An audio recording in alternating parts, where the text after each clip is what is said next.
Morning again, everybody. Buckeye Brett here. Just wanted to talk a little bit about the challenge coming up here. Got 16 days until we're doing the Goggins challenge again, running 4 miles every 4 hours for 48 hours to help raise awareness, education, and of course money to combat drug and alcohol addiction, mental health, behavioral health, and veteran suicide prevention. Again, my personal connection here, lost my sister to a heroin overdose, lost my nephew, who was an Army veteran, to suicide after coming home from Iraq. And, I've been doing a lot of work with the Nord Center and also Recovery Resources. And in helping them, I've also learned a lot. And one of the things that I've learned, and this is something I'd really like to share with anybody who is dealing with somebody who's struggling with drug and alcohol addiction, or somebody who is struggling with mental health, and maybe even someone who you think I could see them committing suicide, or I'm worried that they might try, and I know you probably don't know what to do, and the first thing I would encourage you to do is to do something. But what I want to kind of point out is, make that person feel seen, heard, and understood. And what I mean by that is we're all busy in our lives, and it can be difficult to be around those people. Invite them to things, because they might be, high, or they might be depressed, or they're always negative, and things like that. And, maybe they're just kind of just a drain on the party and on the day. And, ignoring them isn't going to solve the problem. You want to make that person feel heard. You want to listen to their problems. You want to listen to their negativity sometimes, but resist the urge to just continually offer solutions. One thing that I've learned is that I'm a very black and white person. You either do or you don't. You either can or you can't, right? There's the right way and the wrong way.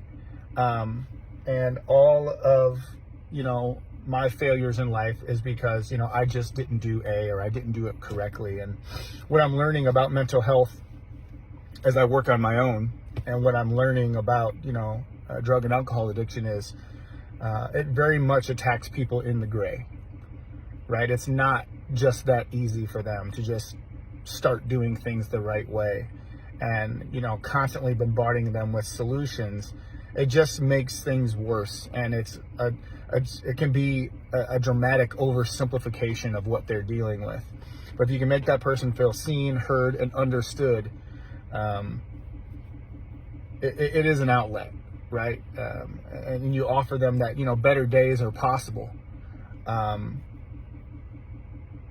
the last thing you want to do is make that person feel alienated, and kind of even more, alone and on their own, because you just simply don't know what to do. And I went the other route, with my sister-in-law. I tried to manhandle the process. I thought I could fix it because I'm me and just do the right thing. And, it didn't work out great. And, all the way up until the end, we were just butting heads. And, it was obvious what the solution was: just get better. Just stop using. Like, how could it be any simpler than that? And then, with my nephew Justice, it was his life. It was his choices. It was, his failing marriage. It was, his relationship with his peers and the family. And, it's like, it's none of my business. And it is my business, right? He is my business, and he is my family. And I let me being uncomfortable talking about serious situations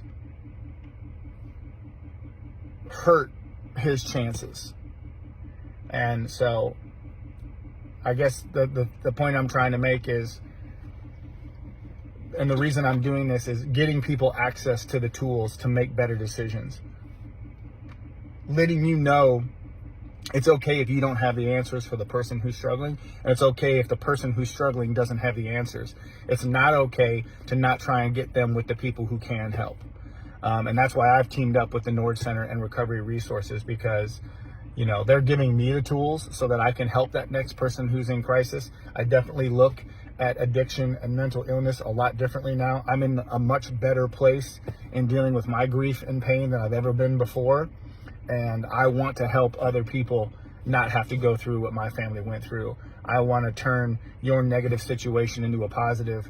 I want to help you get one more day with your family member, because it truly is just one day at a time. So if you know someone who's struggling, if you don't have the tools, reach out to me. I want to get you in touch with the people who do, but just do your best to make them feel seen, heard, understood. Make sure that they know, no matter how angry you might be with them or how frustrating the situation is, that you love them.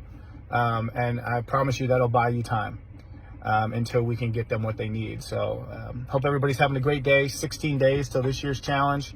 I appreciate all the support. I appreciate your comments. I appreciate your messages, and we certainly appreciate your donations. The providing resources and everything takes money, and our goal this year is $100,000. I know we're going to hit it. So I just appreciate everything that you guys are doing. Appreciate you listening. Have a great day, everybody. I love you all. Till next time.